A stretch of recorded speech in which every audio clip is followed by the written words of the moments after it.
আমি বলছি আজকেও আমার মনে হচ্ছে আবার একটা বাংলাদেশ বিস্ফোরণের মুখে দাঁড়িয়ে। এখন এই বিস্ফোরণটা কখন ঘটবে দেখে হয়তো আপাতভাবে মনে হচ্ছে একটা শান্তি বা কবরের শান্তি মতো, কিন্তু আসলে এইটা কিন্তু বেশি দিন ভাবে চলবে না। এটা কোনো না কোনো ভাবে এই আগ্নেয়গিরির মতো কখন আগ্নেয়গিরি লাভা উচ্ছারিত করবে, কখন ভূমিকম্প হবে, যেমন ফোরকাস্ট করা যায় না, তেমনি এই বিস্ফোরণ ফোরকাস্ট করা যাবে না যে কবে হবে, কিন্তু হবে নিঃসন্দেহে। সেই পরিস্থিতিতে বাংলাদেশ দাঁড়িয়ে আছে।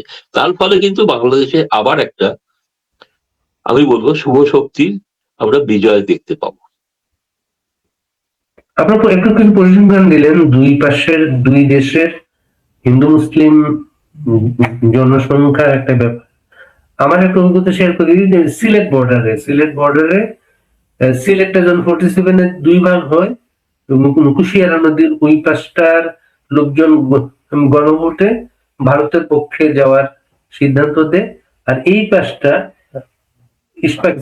পাকিস্তানের পক্ষে সিদ্ধান্ত দেয়। কিন্তু ওদের ভাষা কিন্তু এক, যেহেতু সিলেট, ওদের ল্যাঙ্গুয়েজটা কিন্তু একই রকম। আর ওই পাশটায় যারা থাকার সিদ্ধান্ত দেয় ওরা কিন্তু মেজরিটি মুসলিম বা ভারতে থাকার সিদ্ধান্ত দেয়। বাংলাদেশে হিন্দুদের উপর টর্চার হয়, তারা বলা হয় তারা ভারতে চলে যান, কিন্তু ভারতে মুসলমানদের উপর টর্চার হয়, কেউ বাংলাদেশে আসেন বা এসেছেন এমন কোন দৃষ্টান্ত নাই কিন্তু। এবং সিলেট বর্ডারে আমার নিজের আত্মীয় স্বজন যারা আছেন ওই পাশে, আমি বিভিন্ন সময় তাদের কাছে গিয়েছিলাম, সর্বোচ্চ 2016-এ আমি গিয়েছিলাম, এবং তারা কিন্তু সামাজিক ভাবে, রাজনৈতিক ভাবে, অর্থনৈতিক ভাবে তারা এত ভালো আছেন, তারা কোনোদিন ভাবেনও না তারা এখানে আসবেন। মুক্তিযুদ্ধের সময় একটা ঘটনা ঘটেছিল, আমাকে অনেকেই বলেন যেটা, মুক্তিযুদ্ধের সময় আহ ভারতীয় মুসলিমরা আমাদের শরণার্থীদের প্রতি সদয় ছিলেন না। তাদের একটা অভিযোগ ছিল, তোমরা আমাদের যদি কোনোদিন সমস্যা হয় আমরা পাকিস্তানে গিয়ে উঠবো, সেই আমাদের একটা চিন্তা ছিল, আর তোমরা সেই পাকিস্তানটাকে ভাঙতে এসেছো। কিন্তু ভারতীয় মুসলিমরা সেইভাবে কিন্তু সবাই ছিলেন না। গৌতম দা, এই যে সর্বশেষ যে পরিস্থিতি আপনাদের, যে একটা ব্যাপার হচ্ছে আমেরিকার সাথে খুবই স্পর্শকাতর সম্পর্ক চলছে ভারতের, 500% ট্যারিফ আরোপ করা হয়েছে। এই সুযোগে কি আমেরিকা ভারতের প্রতিবেশী বাংলাদেশকে কি টানছে মনে হচ্ছে? আমাদের নিরাপত্তা উপদেষ্টা কিন্তু এখনো ওয়াশিংটনে, নানা বৈঠক চলছে সেখানে। হ্যাঁ, নানা বৈঠক চলছে, কি চলছে, নির্বাচন সব, সেসব সম্পর্কে ছাড়াও যেটা চলছে সেটা হচ্ছে বাংলাদেশ কি দিতে পারে, বাংলাদেশ আমেরিকাকে কতটুকু দিতে পারে। যদি তুমি দেখো জনসংখ্যার হিসাবেই 140 কোটি আর 20 কোটিও যদি ধরি, মানে 1/10 প্রায় আর কি। সেই বাজারটা কি, সেই বাজারের থেকে কি ভারতের বাজারটা ছোট?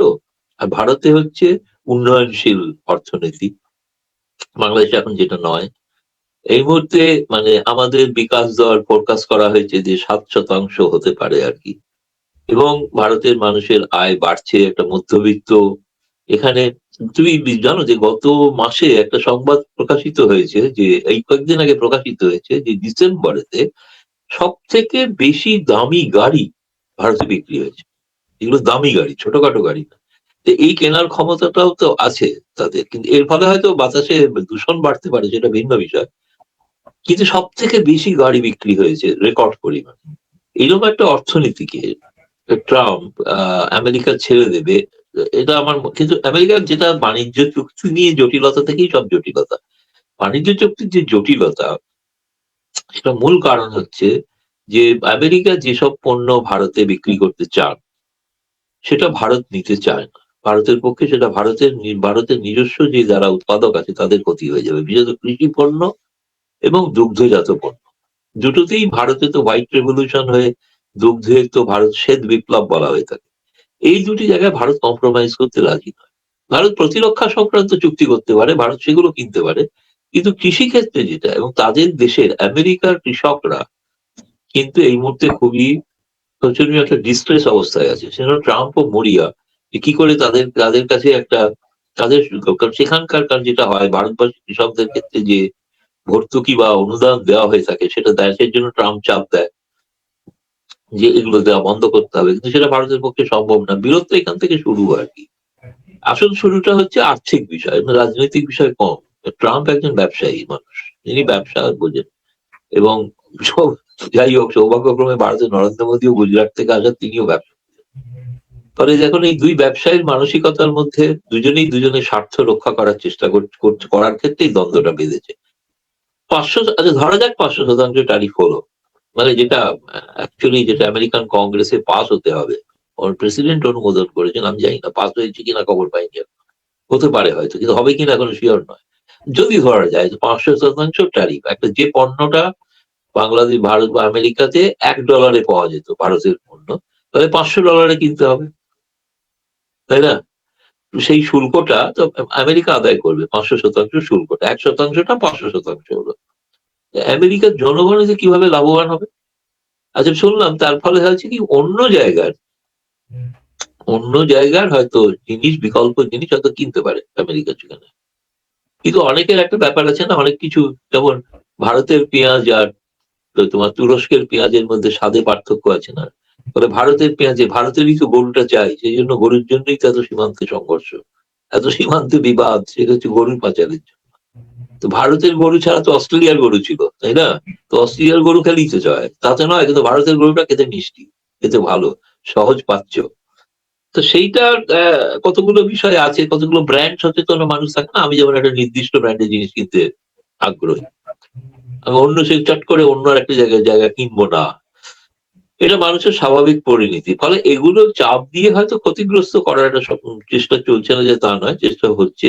সত্যি সত্যি ভারতের সঙ্গে আমেরিকার সম্পর্ক, ট্রাম্প তো এমনও বলেছেন যে তাদের বাণিজ্য সচিব, যে প্রধানমন্ত্রী মোদী যদি ফোন করতেন তাহলে সমস্যা মিটে যেত, তিনি ফোন করেননি। ভারতের পররাষ্ট্র মন্ত্রণালয় জবাব দিয়েছে যে মোদী গত বছরে 8 বার ট্রাম্পকে ফোন করেছে, তার সঙ্গে 8 বার টেলিফোনে কথা হয়েছে। শুধু কথা হয়নি তা তো না, কথা হয়েছে, কিন্তু ট্রাম্পের কথায় সরাসরি বলা হচ্ছে না যে তিনি অসত্য বলছেন, কিন্তু ঘুরিয়ে বলা হচ্ছে যে তিনি সঠিক বলছেন না। ভারত তো ভেনেজুয়েলা নয় যে এইভাবে এসে আমেরিকা কিছু করতে পারবে।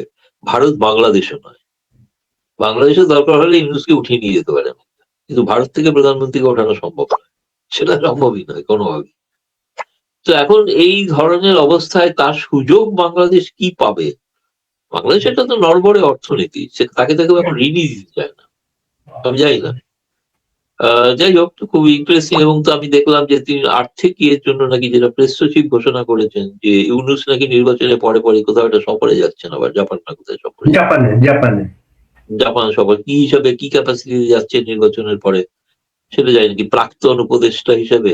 না, এটা বলার সাথে সাথে কিন্তু আবার ওই গুজবটা বাজারে চলে এসেছে, ইলেকশন মনে হচ্ছে না 12 তারিখ। এর সেটা তো জন্য একটা ব্যাপার আছে এখনো। তো আমি শুরু আর একটা জিনিস হয়তো ইউনুস বুঝতে পারছে কি পারছে না জানি না, আমি যেটা মনে করি, আমি যেটা বুঝেছি, সবাই জানে যে আওয়ামী লীগ অংশগ্রহণ করতে পারছে না, তাহলে আওয়ামী লীগের ভোটাররা কি করবে? আমার নিজের ধারণা, আমি নিজেও মনে করব, আমি নিজেও বলবো দরকার হলে, আমার পরামর্শ যদি কেউ চায় তাহলে আমি বলবো ভোটে অংশগ্রহণ করে ওই জুলাই সনদে না ভোটটাতে ভোট দিতে। আর আমি নিশ্চিত বিএনপি না ভোট দেবে। ফলে না ভোটটাতে জুলাই সনদটা পরাস্ত হবে। জুলাই সনদটা যদি পরাস্ত হয়, সেটা ইউনুসের সব থেকে বড় ব্যর্থতা হবে। এবং ভোটে যদি হারাতে হয়, ভোটে হারাতে হবে জুলাই সনদকে। এটা মুক্তিযুদ্ধের বিরোধী একটা Basically সনদ। আমাদের বাংলাদেশে এই গণভোটের ইতিহাসটা খুবই বাজে। আমাদের এই বাংলাদেশে সবগুলা গণভোটে আমাদের প্রশাসন ইলেকশন ইঞ্জিনিয়ারিং করে সব সময় হ্যাঁ, হার হয়েছে। হ্যাঁ, এটি জিয়াউর রহমানের সময় হয়েছে, এরশাদের সময় হয়েছে, এমনকি জিয়াউর বিচারপতি রহমানের সময় শাহাবুদ্দিনের কম, সময়। জিয়াউর রহমানের সময় একটু ভালো তুলেছো প্রশ্নটা। জিয়াউর রহমানের সাথে একটু অনেকে অভিযোগ করে যে আওয়ামী লীগ কারচুপি করে, খুব ভোটে কারচুপি করে তারা অনেক ভোট নিয়ে জিতে যায়। আমি একটা ইতিহাস দেখছিলাম যে জিয়াউর রহমান একবার একটা ভোট পেয়েছে 100%, হ্যাঁ, তাই না? প্রথমবারে ঠিকই জিয়াউর রহমানের ঠিকই। ভোট হচ্ছে এবং একশো তখন শতাংশ প্রধান সামরিক আইন প্রশাসক তিনি, সমস্ত হ্যাঁ। পোলিং এজেন্ট প্রিজাইডিং অফিসারকে বলা হচ্ছিল এটা যদি বাক্সটা যদি ভর্তি না হয় মানে তার সমস্যা হবে। হম। এবং কালকে তিনি কাল হিসাবেই আছে, কাল- তিনি একশো হ্যাঁ, শতাংশ 90% এই ধরনের ভোট পেয়েছেন।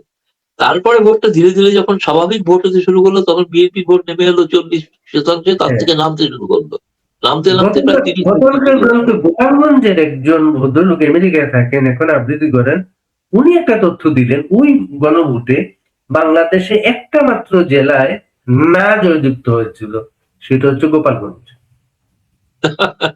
হম। ওই গোপালগঞ্জে ওই গণভোটে জয়যুক্ত হয় নাই, না জয়যুক্ত হয়েছে। আরেকটা বিষয়, ভারত সবসময় ইনক্লুসিভ ইলেকশনের কথা বলে আসছে বাংলাদেশে। গতকালকে ইউরোপীয় ইউনিয়নের একটা প্রেস কনফারেন্স ছিল ঢাকায়, সেখানে এই প্রশ্নটা করা হয়েছিল। ইউরোপীয় ইউনিয়ন তারা সবসময় আগে নির্বাচন গুলাতে ইনক্লুসিভ ইলেকশন কথা বলতো, এবার ইনক্লুসিভ ইলেকশনের সংজ্ঞা দিয়েছে তারা কোন দল না, ভোটার অংশগ্রহণ দিকে তারা খেয়াল রাখবে।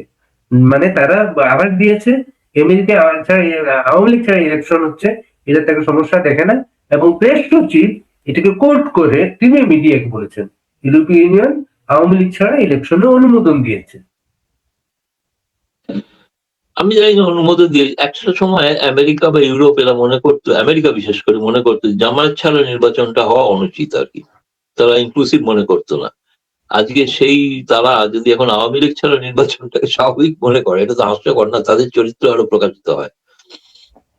দ্বিতীয়ত, তুমি হয়তো জানো, হয়তো নিশ্চয়ই বা নাও জানতে পারো, সেটা হচ্ছে এবারে ভারতের প্রজাতন্ত্র দিবসের প্রধান অতিথি কিন্তু ইউরোপিয়ান ইউনিয়ন, এবং তার আগে এই মুহূর্তে আজ থেকে জার্মানির চ্যান্সেলর সফর করছেন, তারপরে ফ্রান্স আসবে। কিন্তু এই গুরুত্বপূর্ণ বিষয়, প্রথম ইউরোপীয় ইউনিয়ন তারা কিন্তু প্রধান অতিথি হিসেবে প্রজাতন্ত্র দিবসে আমন্ত্রিত, ফলে সেখানে ভারতের সঙ্গে একটা আলোচনা তো দ্বিপাক্ষিক হবে। সেই আলোচনায় যদি ইউরোপীয় ইউনিয়নের মত প্রকাশ করে থাকে, তাহলে সে বিষয়ে মত বিনিময় হবে। আর এখনো আমি জানি না, খলিলুর রহমান ওয়াশিংটনে থেকে যেটা আমেরিকার একটা বয়ান আমি দেখেছি, সেটা বাংলাদেশের কাগজে, আমেরিকান বয়ান দেখিনি, সেটা হচ্ছে যে লেখা হয়েছে যে তারা গণতান্ত্রিক উত্তরণের জন্য আমেরিকা সব ধরনের সহযোগিতা করবে। এর মধ্যে আজকেই হয়তো তোমাদের রাষ্ট্রদূত এসে পৌঁছচ্ছেন আমেরিকার, আমাদের ভারতে যিনি নিযুক্ত রাষ্ট্রদূত তিনি এসে গিয়েছেন, আজকে তিনি একটু পরেই মানে সাংবাদিকদের সঙ্গে মিলিত হবেন। মানে আমি শুনেছি যেটা, সেটা হচ্ছে, যে কারণে আমি আরো যাইনি, সেটা হচ্ছে যে কোনো প্রশ্ন উত্তর হবে না, তিনি একা একটা ভাষণ দেবেন, সেই ভাষণের কপি নিয়ে চলে আসতে হবে। তো ভাষণের কপি যদি দেওয়া যাবে, সে কপি তো পাওয়া যাবে একটু পরে। শীতের মধ্যে ওই 6 ডিগ্রির মধ্যে আর বেরিয়ে যাই কেন, বরং তার চেয়ে ফজলুর বাড়ির সঙ্গে একটু বাড়ির কথা বলি, সেই জন্যই থেকে গেলাম। এখানে এই তো যে এখন আমি জিজ্ঞেস সর্বশেষ করছি যে ফলে এখন ভারতেরও যে প্রণয় বর্মা দেখা করেছেন জয়শঙ্করের পরে, সে নিয়েও অনেক জল্পনা আছে। তারা বলেছেন আচ্ছা ঠিক আছে, আপনারা যেভাবে পারেন নির্বাচন করতে, তাই কি? আমার তো মনে হয় না। আমরা তারা হয়তো চেষ্টা করছেন, বোঝাতে চাইছেন যে আওয়ামী লীগ ছাড়া নির্বাচনটা হলে কেন গ্রহণযোগ্যতা থাকবে না, বা তাতে বাংলাদেশের কোনো সুবিধা হবে না, বাংলাদেশের পলিটিক্যাল স্টেবিলিটি আসবে না। বিএনপি সরকার হয়তো জিতবে, কিন্তু এতে এখানে এত কনফ্লিক্ট অফ ইন্টারেস্ট আছে না এবারে, যেটা আগে ধরেন বুঝতাম যে ঠিক আছে আওয়ামী লীগ আর বিএনপি, এবারে এখন হচ্ছে যে যারা প্রতিদ্বন্দ্বিতা করছিল আওয়ামী লীগ ছাড়া, বিএনপি, জামায়াত এবং ছাত্রদের দল, ছাত্র শক্তি ইত্যাদি, নাগরিক শক্তি যাই নাম হোক, সেই তাদের সঙ্গে যে মানে একটা পারস্পরিক বহু বিষয়ে তারা অনেক মতবিরোধ স্পষ্ট আর কি দেখা যাচ্ছে নির্বাচন প্রসঙ্গে। ফলে সেইখানেতে সেই কারণেই এত অনিশ্চয়তার বাতাবরণ। আর একটা আমি দেখলাম বাংলাদেশের খবরের কাগজে, দৈনিক গড়ে 11 জন করে খুন হচ্ছে। বহু জায়গায় অনেকে বলেছেন তারা আশেপাশের নালা বা নদীতে লাশ দেখতে পাচ্ছেন, এবং নদীতে মাছ পাওয়া যায় না, এখন লাশ পাওয়া যায়। এটা মানে প্রথম শিরোনাম ছিল। আচ্ছা, 11 জন সংখ্যাটা হচ্ছে গড়, গড় সংখ্যা, মানে কোনোদিন হয়তো 20 হয়েছে, কোনোদিন হয়তো 8 হয়েছে, এরকম।